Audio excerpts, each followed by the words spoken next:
Assalamualaikum warahmatullahi wabarakatuh. Eh, Baik, pada kesempatan kali ini saya akan mempresentasikan dan eh,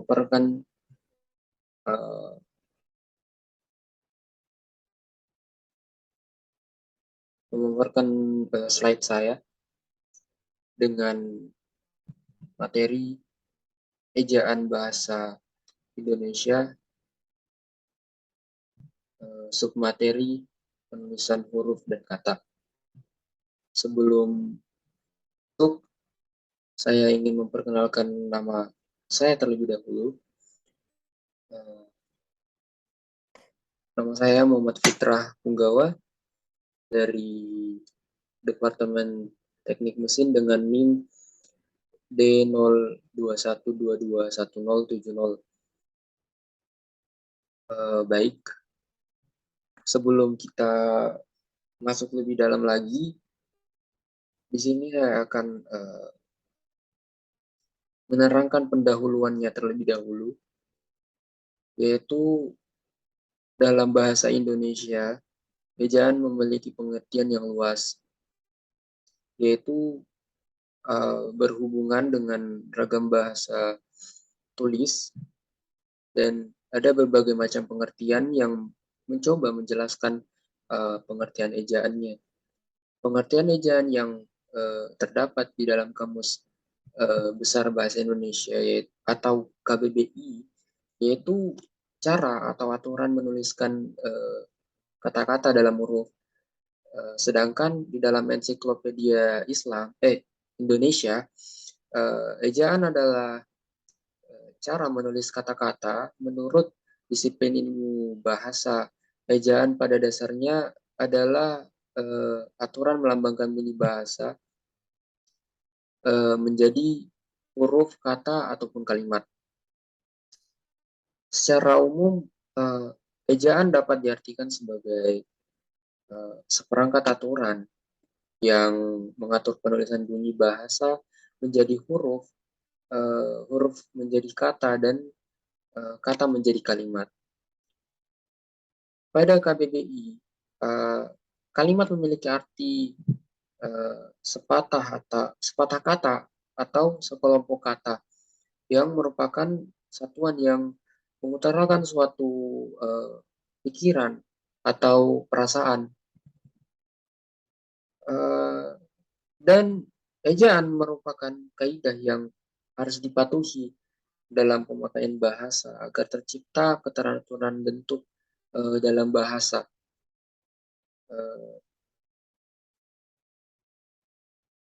Apabila sudah teratur, maka makna yang disampaikan akan jelas dan tidak akan terjadi kesalahan dalam memahami makna tersebut.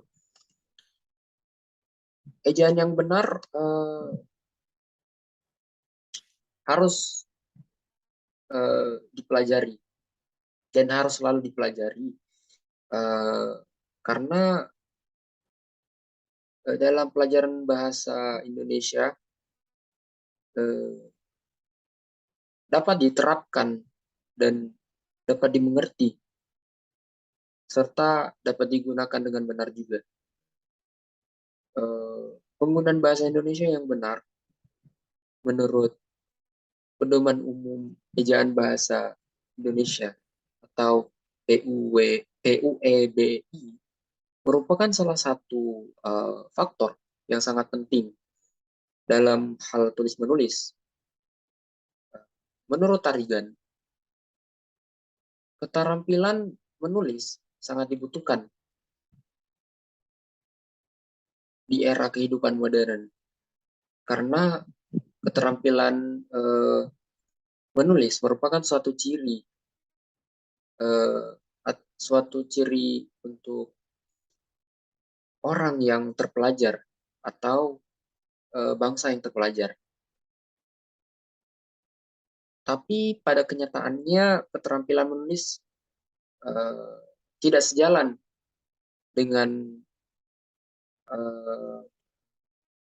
kemampuan dan minat siswa dalam pembelajaran menulis, terutama kemampuan pada penggunaan ejaan. Dalam hal ini, penulis menemukan beragam kemampuan penggunaan ejaan yang rendah, yang menjadi salah satu pembuktian bahwa teks yang dibuat siswa masih banyak ditemukan kesalahan, terutama dalam penggunaan bahasa, dalam hal ejaan, dan dalam menulis sebuah teks.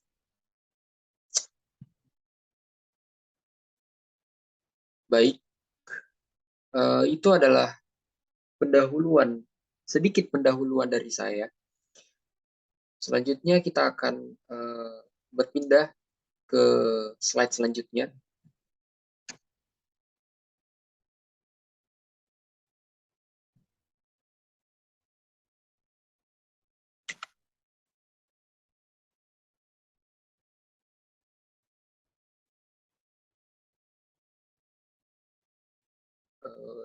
Tunggu dulu, agak sedikit.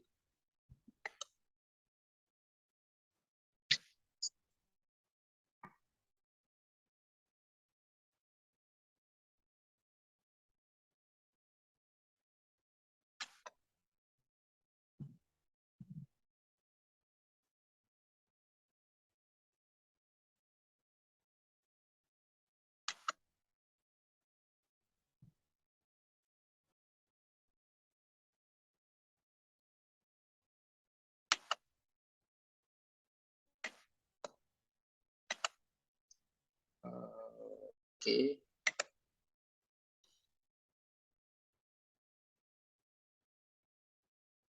Sambil menunggu, saya akan jelaskan saja, karena ada masalah dengan, oh ya, oke, sudah kelihatan.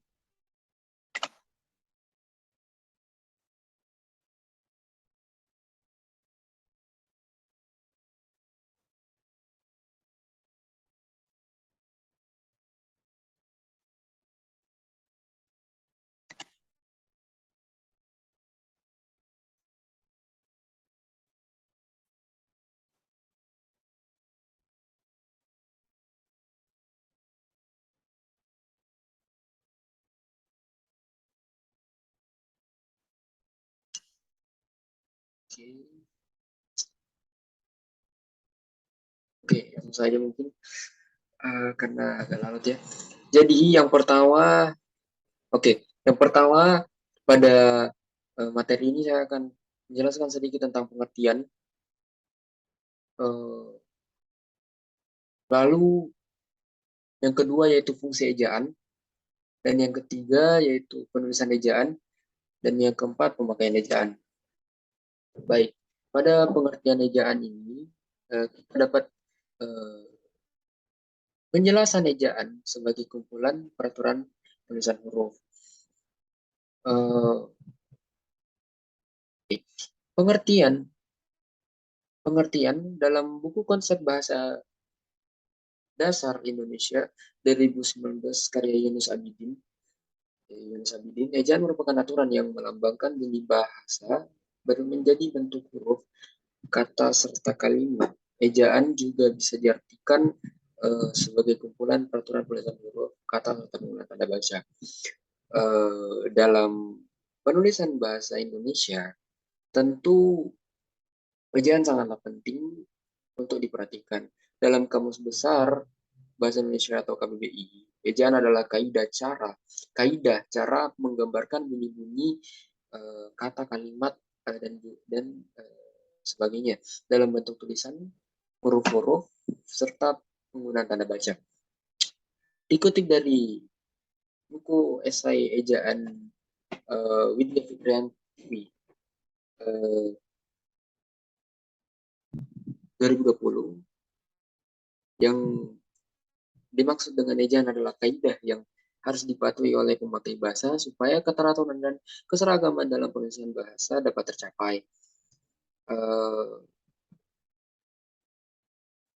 yang harus dipatuhi oleh pemakai bahasa seperti keteraturan dan keseragaman dalam penulisan bahasa dapat tercapai. Pengertian tadi bisa dikatakan kalau ejaan adalah cara dalam menuliskan kata atau kalimat dengan benar, dengan memperhatikan penggunaan huruf serta tanda baca yang benar. Oke, kita next ke slide 2. Oh ya, slide kedua bukan. Poin kedua yaitu fungsi ejaan, yang mana ejaan yang harus diterapkan dalam penulisan bahasa. Baik, yang pertama yaitu landasan pembakuan kata. Penggunaan ejaan dalam penulisan bahasa akan membuat tata bahasa yang digunakan semakin baku. Dan juga landasan pembakuan kosakata, hal ini baik kita lanjut saja. Penyaring masuknya unsur bahasa lain dan membantu dalam mencerna informasi. Ejaan harus diterapkan dalam penulisan bahasa. Ejaan memiliki sejumlah fungsi penting, yaitu landasan pembakuan tata bahasa. Penggunaan ejaan dalam penulisan bahasa akan membuat tata bahasa yang digunakan semakin baku. Landasan pembakuan kosakata serta istilah tidak hanya membuat tata bahasa semakin baku. Ejaan juga membuat pemilihan kosakata dan istilah menjadi lebih baik, menjadi lebih baku karena penyaring masuknya unsur bahasa lain ke bahasa Indonesia. Penyaring masuknya unsur bahasa lain ke bahasa Indonesia juga ejaan juga memiliki fungsi penting sebagai penyaring bahasa lain ke bahasa Indonesia, sehingga dalam penulisan tidak akan menghilangkan makna aslinya, dan juga membantu pemahaman pembaca dalam mencerna informasi yang ada pada kata tersebut. Hal tersebut membuat penggunaan ejaan akan membuat penulisan bahasa lebih teratur, dan juga akan membuat pembaca semakin mudah dalam memahami informasi yang disampaikan, dalam memahami dan juga memahami apa yang tertulis juga.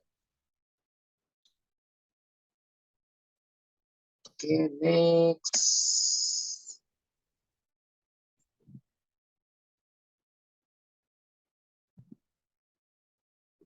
Oke, kemudian poin ketiga yaitu penulisan ejaan. Penulisan ejaan yaitu yang pertama penulisan huruf abjad dari A sampai Z dan ditulis dalam bentuk huruf kapital. Dapat ditulis dalam bentuk huruf kapital maupun tidak, tergantung pada pemakaiannya dan tujuan penggunaannya. Namun terus yang kedua yaitu penulisan huruf vokal yang terdiri dari A, I, U, E, dan O. Dapat dituliskan dalam huruf kapital juga, namun ya sama seperti tulisan huruf abjad, dapat ditulis huruf kapital dan bisa juga tidak, tergantung pada pemakaian dan tujuannya. Terus yang ketiga adalah penulisan huruf konsonan. Dalam ejaan bahasa Indonesia, huruf konsonan adalah huruf yang tidak termasuk huruf vokal, yakni B, C, D, E, F, G, H, J, K, L, M, N, P, Q, R, S, T, V, W, X, Y, dan Z. Tulisan kapital atau tidaknya pada tulisan huruf konsonan juga tergantung pada pemakaian dan tujuan penggunaannya. Lalu yang keempat adalah tulisan huruf diftong, yang mana terdiri dari I, AI, AU, A dan U, OI, O, dan I. Pada pada penulisan huruf dan penulisan huruf diftong ini terdapat contoh katanya dalam bahasa Indonesia tentunya yaitu santai, pulau, dan survei. Ya. Dan terus yang kelima yaitu penulisan gabungan huruf konsonan terdiri atas KH, NY, SY, dan MG.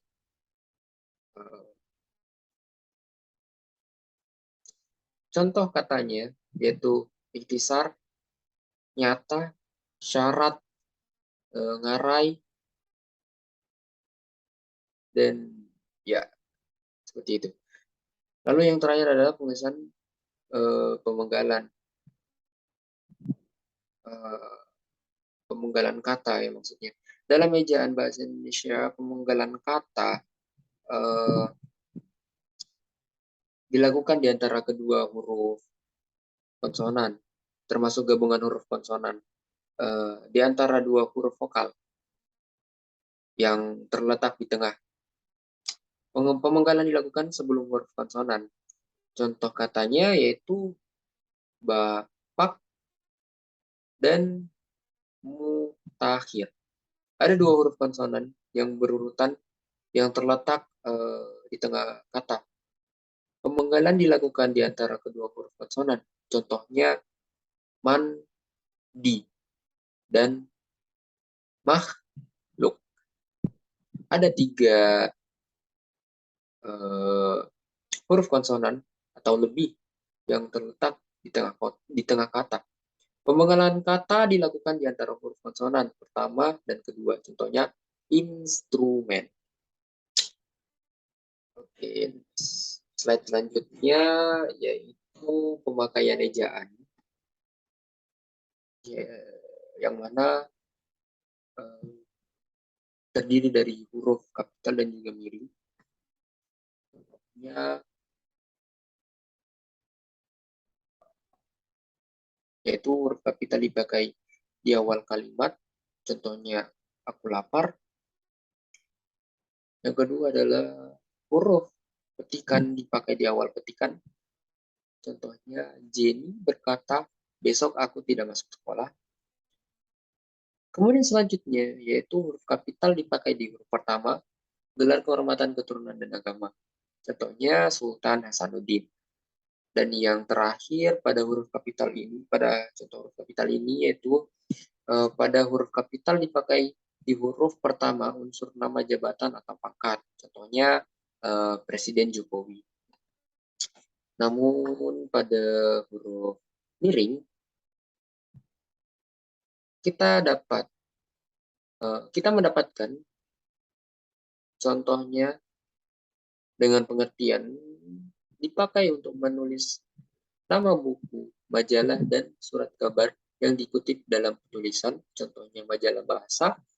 Yang kedua adalah ketika huruf miring dipakai untuk menegaskan kata, contohnya huruf pertama kata aku adalah A, dan yang terakhir pada huruf miring pada slide huruf miring ini yaitu huruf kapital dipakai di nama ilmiah, contohnya politik divide et impere.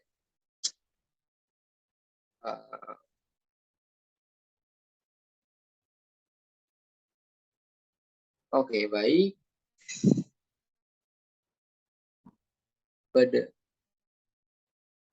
Terima kasih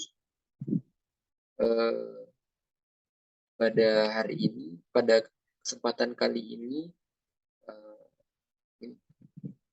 Mohon maaf jika ada salah-salah kata. Assalamualaikum warahmatullahi wabarakatuh.